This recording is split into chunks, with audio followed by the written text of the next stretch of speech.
Hello everybody, it's me, B, White Zulu, and welcome to another piece of my book, my autobiography of the same name, White Zulu.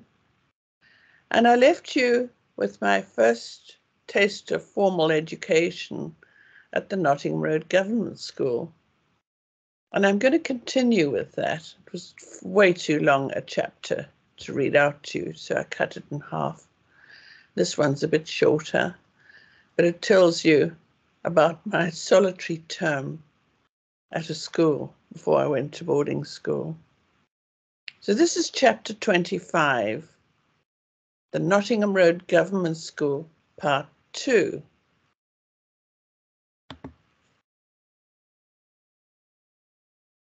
Every morning, our Zulu chef, Masango, made us a picnic lunch to eat at midday break time, which consisted of sandwiches with various fillings, a hard-boiled egg or a cold chicken leg, some fruit or some homemade biscuits, and a small bottle of orange squash and water to drink. At break on my first day, I sat with my new friends on the sunny steps leading down from our classroom, and we unpacked our lunches. As I opened my small brown cardboard suitcase and pulled out the cellophane bags containing my food, I saw Corrie's eyes widen. She called to her brothers who were playing soccer nearby, and all 5 of them stood round me, watching every mouthful I took, their eyes following every bite. Eventually, Benny asked shyly if he could have a sandwich. I shrugged. Okay, I said, and gave them the entire picnic as I wasn't hungry.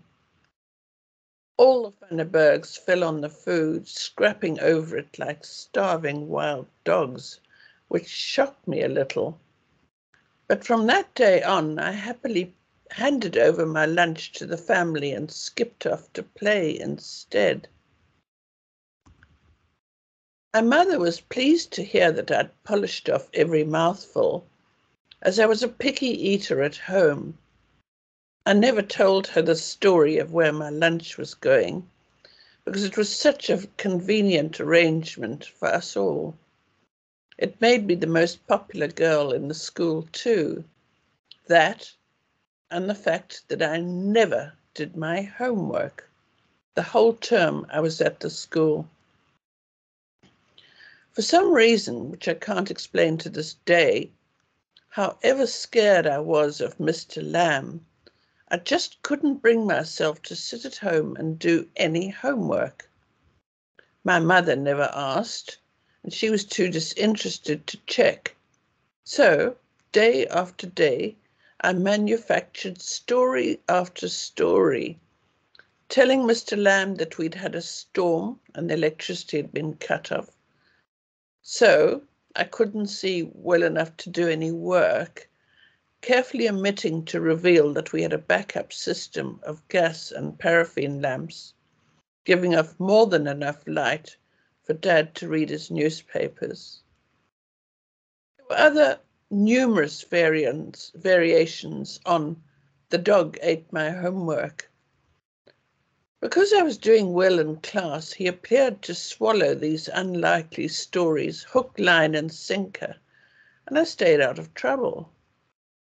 Not being punished by Mr. Lamb also might have had something to do with the fact that my mother would regularly take the headmaster and his wife fresh fruit and vegetables, the ones the baboons hadn't eaten, and even occasionally a large chicken, killed, plucked and dressed by Masango. In retrospect, this behaviour must have guaranteed certain favouritism for my sister and me, but we weren't aware of it at the time. There were only about 25 pupils in the school, ranging from 5 to 11, and some of them were Afrikaans speaking. Morning at 8 o'clock, we lined up in front of the assembly hall, this tiny brick building. The smallest children at the front and the oldest at the back. Mrs. Lamb struck up Onward Christian Soldiers on a rickety old upright piano, her upper arms wobbling as she banged her plump, beringed fingers vigorously on the loose, rattling keys. And we marched into the hall, our feet stamping loudly on the wooden floor. We all sat cross-legged on the floorboards while Mr. Lamb read out a short prayer, not a word of which I heard, because I was too busy gazing around at all the unfamiliar white children surrounding me. And then we stood up to sing All Things Bright and Beautiful. He read out a few notices and we marched out again, this time to Do You Ken John Peel, to start our lessons. On Friday mornings, after our short tea break, we lined up again outside the assembly hall and walked in to sit on the floor. We watched educational films, which Mr. Lamb pronounced films, about bears in Canada or seal colonies in the Antarctic, or my personal favourite, time-lapse photography films of plants growing and flowers opening up, all in black and white, of course. Up to that date, I'd only ever seen one full-length movie at the age of 7, which was Walt Disney's Pinocchio at the Howick Cinema. Howick was our nearest town, a further half an hour's drive on tarmac down the N3 National Highway towards Durban.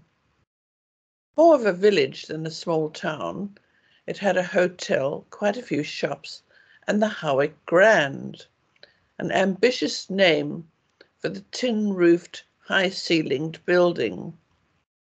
There was the main seating where we sat, and in front of us a low wooden screen, beyond which the non-white Indians, coloureds and Africans sat to watch the movies. We could only just see the tops of their heads bobbing as we all waited excitedly for the Pathé newsreel to begin. Mr. Lamb was a teacher with great passion. Being Irish, he'd learnt to speak Afrikaans quite late in life, and his pronunciation was often rather odd, judging from my classmates' giggles. The language has many pitfalls for English speakers. For example, V is always pronounced as F, and the short A vowel is said as in a, bus. So the word for a subject such as geography is VAK, but pronounced FUK. Hamish, whom I discovered on my very first day there, had a talent for attracting adverse attention from Mr. Lamb, unwisely started to snigger when Mr. Lamb told us in Afrikaans what subject we were going to learn that morning. With a furious bellow, Mr. Lamb lunged over to the boy, hauled him by the collar onto the wooden teacher's platform, and ordered him to bend over. He received 4 sharp whacks from the headmaster's cane, which hung on a hook behind the classroom door, the strokes making the dust fly off his grey school shorts. Red-faced, he slunk back to his desk and sat down gingerly. Nobody dared laugh after that, even when we learnt the word for side, as inside of the room was Kant, pronounced Kunt. I, of course, had no idea what the English translations meant either. So I was in no danger of sniggering or being whacked. I did try out my new Afrikaans vocabulary, which I'd learnt in the playground on my mother, as she drove us home every afternoon. I casually threw "Jere," "Yasses," and "Yislike" into my conversation, and even remarked that my sister's new shoes were sexy, man. But when I'd said I'd had to go to the toilet at break time, my mother stamped on the brake pedal so hard that the wheels locked and the car skidded for some distance on the hard dirt road, enveloping us in a choking cloud of dust. And in her seat, this was long before headrests became standard, and yelled at me, "Don't you ever use that word again." To her, the word toilet was far worse than any swearing, because it was what common people called the loo. To my shame, I have very little recollection of doing schoolwork in class, apart from writing compositions, which I loved, using my fertile imagination to great success. Break time and the games we played had far more impact on me. After Mrs. Lamb had rung the brass handbell, we ran outside, pulling our shoes and socks off to throw them beneath a big gum tree which shaded the large patch of bare, reddish earth which was our playground. Apart from hopscotch and skipping rope, the older children played a game called Open Gates, where one child is chosen to be the wolf or whatever predator, and the rest of us lined up on the other side of the playground. When the solitary child called out "Open Gates," we rushed across to the other side. Anyone who was caught or even touched by the wolf became one, until we were all wolves and only one person. The winner was left to start as the wolf in the next game. Most exciting part was when we were evenly numbered, with as many wolves as others. There were a lot of scrapes and bruises too, as the bigger boys, especially the Van der Bergs, who were several years older than we were and in their teens, were inclined to catch us by means of a flying tackle behind the knees, which brought us down to earth with a whump, and we'd lie there winded, spitting out sand and bits of dry gum leaves. On a piece of brown desiccated lawn to one side of the playground, there were 2 swings and a structure of monkey bars, a sort of simple climbing frame, from which we hung upside down by our knees, having first taken the precaution to tuck our dresses into the leg elastic of our green gingham checked brooks.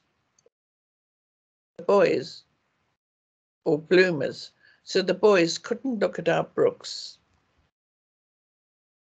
Girls I shared my desk with, Jean Reynolds and Helen Potter, our GP's daughter, had long fair hair in plaits, the ends of which trailed on the ground, and even Corrie van der Berg's ringworms dangled in the dust. We older girls sat to eat our sandwiches on the wooden steps leading up to the classrooms, while the boys played soccer.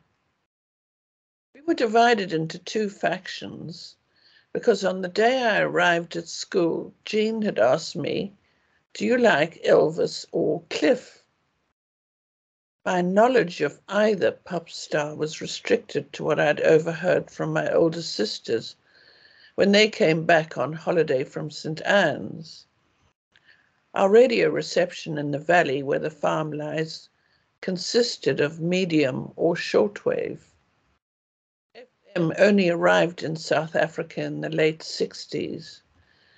My sisters listened to a program called the Springbok Hit Parade, which was broadcast on Sunday afternoons. And as we lay on the back lawn at home, our ears pressed to the tinny, crackling transistor, they'd squeal with delight if Cliff was at top of the charts. Cliff, I said firmly. There was the sharp hiss of intaken breath. Do you mean you don't like Elvis? Their puzzlement was palpable. No, I said. Another discussion cropped up on the school steps, a political one, the referendum. It was 1960, and I'd seen posters plastered on walls and hanging from poles in the village. They either said vote yes or vote no. And I'd asked my father what they were for. The Nats, the government, are holding a referendum among the whites. We have to vote whether to become a republic or stay in the Commonwealth, he said. What are you going to vote? I asked my father. No to a republic, of course. Why? Because I don't trust the Nats. They're too enthusiastic about turning us all into Afrikaners, was his reply. Would staying in the Commonwealth be better then? I asked. Oh, yes. The British government wouldn't allow the Nats to create a republic. It's far better that those extreme butts, like our President Verwoerd, who started this republic nonsense, and will have to answer to Harold Macmillan's government, was his reply. At school break, we pulled off our shoes and socks and tanned our legs while we chatted. Just say that if you were old enough, what would you vote in the referendum? Helen asked me. I'd vote no, of course, I said emphatically. There was a collective gasp of horror. About 6 heads whipped round, plats flying, and the girls stared at me speechless. Why on earth would you vote no? Demanded Jean when she'd recovered from her shock. I had to think about my reply quite carefully for a moment or two, as I'd forgotten the reason which my father had told me. So, scratching frantically in my head, I grasped at a straw. Because I want to belong to the Queen, I said, with as much confidence as I could muster. They gaped.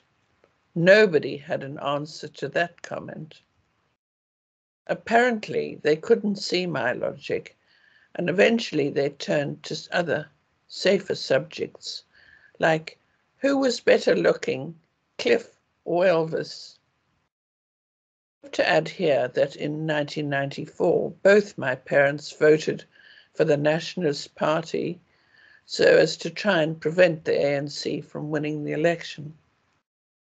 We can't have them running the country, said my father, referring to the black-led communist ANC party. I bet now that I would have been labelled an outcast if it hadn't been for the fact that I was so generous with my packed lunches. And that's the end of the Nottingham Road Government School saga. I have a little bit more about it in the next chapter, but I want to thank John Moslane very much for helping me make these videos. And if you'd like to see more photos and read far more about me and my works, please visit my website, www.whitezulubook.com. Thank you so much for listening. I hope you enjoyed it, and more to come. Goodbye.